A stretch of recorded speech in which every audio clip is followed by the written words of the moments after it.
Bismillahirrahmanirrahim. Assalamualaikum warahmatullahi wabarakatuh. Bertemu kembali di video pembelajaran matematika untuk materi himpunan pertemuan yang kedua. Tujuan pembelajaran pada pertemuan kedua kali ini adalah 1. Menjelaskan konsep himpunan kosong.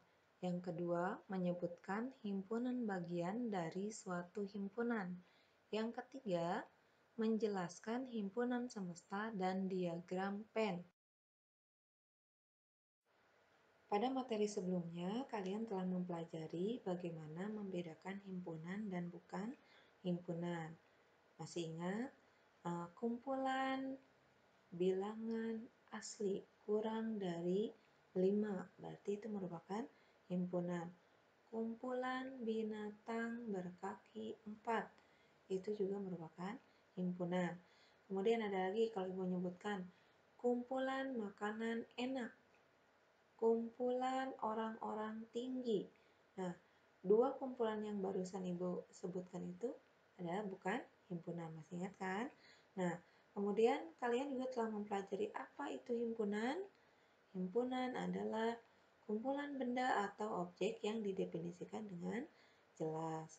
Kemudian, kalau ada pertanyaan dari Ibu, apakah setiap kumpulan merupakan himpunan? Jawabannya berarti iya atau tidak? Jawabannya berarti belum tentu. Setiap kumpulan belum tentu merupakan himpunan. Contohnya yang tadi, kumpulan makanan enak. Itu bukan himpunan kan? Nah, sekarang pertanyaan dibalik. Apakah setiap himpunan pasti merupakan kumpulan? Jawabannya iya, pasti. Setiap himpunan pasti merupakan kumpulan. Nah, kemudian di materi sebelumnya juga kalian telah mempelajari bagaimana cara menyatakan himpunan. Ada berapa cara? Ingat, bisa 3 cara. Yang pertama, bisa menyebutkan dengan kata-kata. Yang kedua, bisa mendaftarkan anggotanya, yaitu menyebutkan anggotanya satu-satu. Yang ketiga, bisa dengan cara notasi pembentuk himpunan. Nah, sekarang kita mulai masuk ke materi yang baru ya. Lanjutannya, kita mulai masuk ke himpunan kosong. Perhatikan beberapa himpunan berikut. P adalah himpunan nama bulan yang diawali huruf K. Nah, ada nggak nama bulan yang diawali huruf K? Coba diingat. Ingat nama bulan: Januari, Februari, Maret, April, Mei, Juni, Juli, Agustus, September, Oktober, November. Nggak ada ya, tidak ada nama bulan yang diawali dengan huruf K. Nah, maka P ini berarti tidak memiliki anggota himpunan. Berikutnya, Ki adalah bilangan asli yang kurang dari 1. Nah, kita cari. Bilangan asli itu kan 1, 2, 3, 4, 5, dan seterusnya. Ini artinya kalau Ki bilangan asli yang kurang dari 1, berarti tidak ada bilangan asli yang kurang dari 1. Artinya Ki ini punya anggota atau tidak? Nah, karena tidak ada bilangan asli yang kurang dari 1, maka Ki tidak memiliki anggota. Himpunan P dan Q ini disebut sebagai himpunan kosong. Jadi, himpunan kosong adalah himpunan yang tidak mempunyai anggota. Nah, ini lambangnya ada tanda kurung kurawal. Karena nggak punya anggota, berarti di dalamnya itu nggak ada apa-apanya, kurung kurawal saja. Atau lambangnya bisa dituliskan 0 dikasih garis miring, ya. Itu himpunan kosong. Sehingga himpunan P dan himpunan Q bisa kita tuliskan karena P dan Q nggak punya anggota dan himpunan kosong, berarti lambangnya P sama dengan hanya kurung kurawal saja, dan Q juga sama dengan tanda kurung kurawal saja, di dalamnya tidak ada anggotanya. Nah, sekarang misalkan Ibu punya himpunan T. T adalah himpunan bilangan cacah kurang dari 1. Bilangan cacah kurang dari 1, cacah itu kan mulai dari 0, 1, 2, 3, dan seterusnya. Berarti himpunan T ini punya anggota hanya ada satu kan, yaitu 0 saja. Maka dituliskan sama Ibu di situ ada T sama dengan kurung kurawal 0, tutup lagi, ada kurung kurawal lagi. Himpunan T ini disebut sebagai himpunan 0, yaitu himpunan yang anggotanya hanya ada satu, yaitu 0. Nah, sekarang kalian bisa membedakan ya. Himpunan kosong tidak sama dengan himpunan 0. Kalau himpunan kosong, berarti himpunan yang nggak punya anggota sama sekali. Tidak punya anggota. Sedangkan kalau himpunan 0, yaitu himpunan yang memiliki satu anggota. Anggotanya adalah 0. Himpunan bagian. Himpunan A merupakan himpunan bagian dari himpunan B jika setiap anggota A menjadi anggota B. Artinya ini semua anggota A ada di dalam B. Nah, penulisan himpunan bagian notasinya. Di situ ada A, kemudian ada seperti huruf C ya, tapi agak panjang. Ada lagi huruf B. Nah, ini dibacanya A himpunan bagian dari B. Contoh, di sini ada himpunan A, anggotanya 2 dan 4. Kemudian B, anggotanya 1, 2, 3, 4, 5. Nah, kalian perhatikan semua anggota A ada di dalam B. Artinya, himpunan A merupakan himpunan bagian dari B. Itu notasinya, perhatikan di contoh ya. Berikutnya kita akan menentukan banyaknya himpunan bagian yang mungkin dari suatu himpunan. Caranya, perhatikan ya. Himpunan A dengan banyak anggota NA mempunyai himpunan bagian yang mungkin dari himpunan itu sebanyak 2 pangkat NA atau 2 pangkat banyak anggota himpunan dari A. Perhatikan contohnya. Diketahui himpunan A sama dengan, nah A-nya anggotanya 2, 3, 5.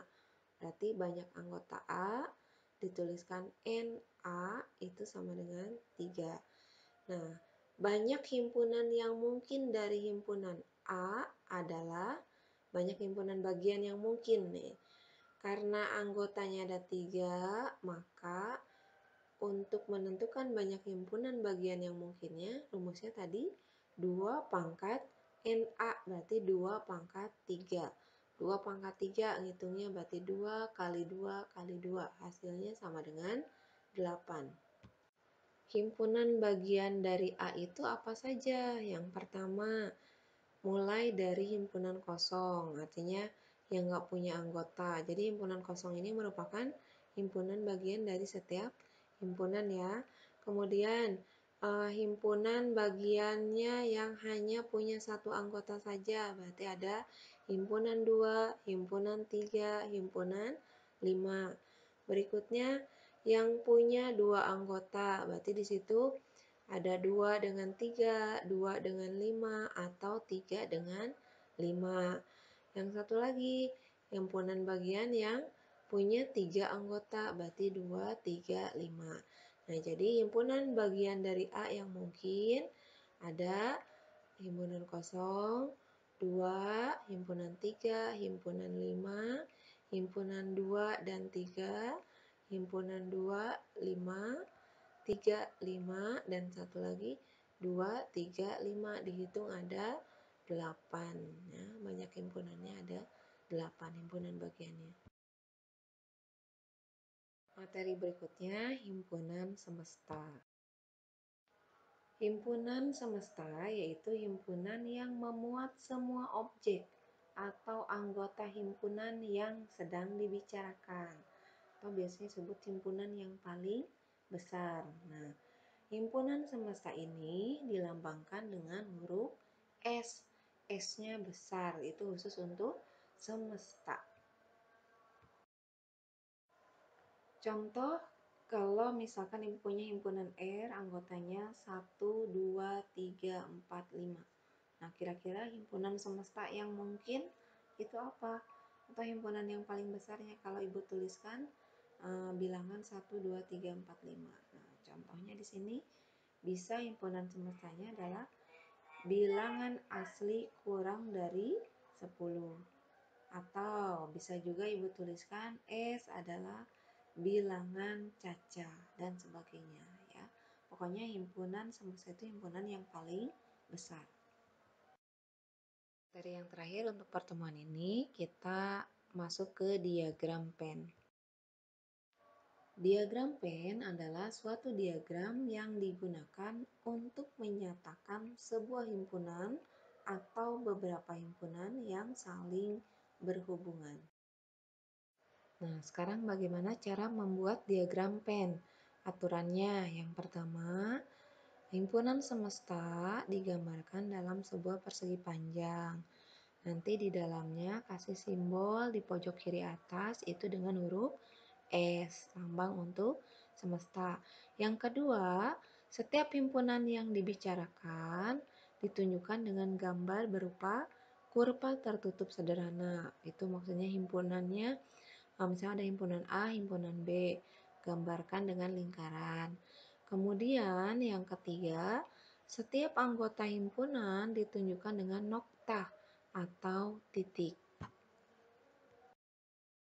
Perhatikan contohnya ya. Misalkan Ibu punya semestanya adalah bilangan genap. 2, 4, 6, 8, 10, 12, 14, 16, 18, 20. Kemudian A-nya 2, 4, 6, 8, 10, 12. B-nya 10, 12, 14, 16, 18, 20. Nah, bagaimana cara membuat diagram? Nah, diagram Venn-nya kalian bisa lihat di situ. Buat dulu persegi panjang, kemudian ada di pojok kiri atas huruf S, berarti artinya semesta. Kemudian ada dua himpunan, gambarnya pakai lingkaran. Nah, di sini himpunannya saling berpotongan. Kenapa di situ berpotongan? Perhatikan, di antara himpunan A dan B punya anggota yang sama. Ada bilangan yang sama. Bilangannya berapa aja yang samanya? 10 dan 12. Makanya di situ himpunan A dan B-nya berpotongan ya. Nanti di materi berikutnya dijelaskan kembali. Berikutnya, himpunan A kan tadi ada 2, 4, 6, 8, 10, 12. Perhatikan, semuanya sudah masuk ya. Satu lagi, himpunan B 10, 12, 14, 16, 18, 20. Nah, di situ di depan bilangan-bilangan itu ada titik ya, ada noktah. Makanya disebutkan dalam aturannya anggota dari setiap himpunan dinyatakan dalam noktah atau titik. Bagaimana materi yang telah Ibu sampaikan hari ini? Mudah-mudahan bisa dipahami ya. Apabila kurang paham, silakan diulang lagi video pembelajarannya atau dibaca dari sumber belajar yang lain. Bisa dari buku paket atau internet dan sebagainya.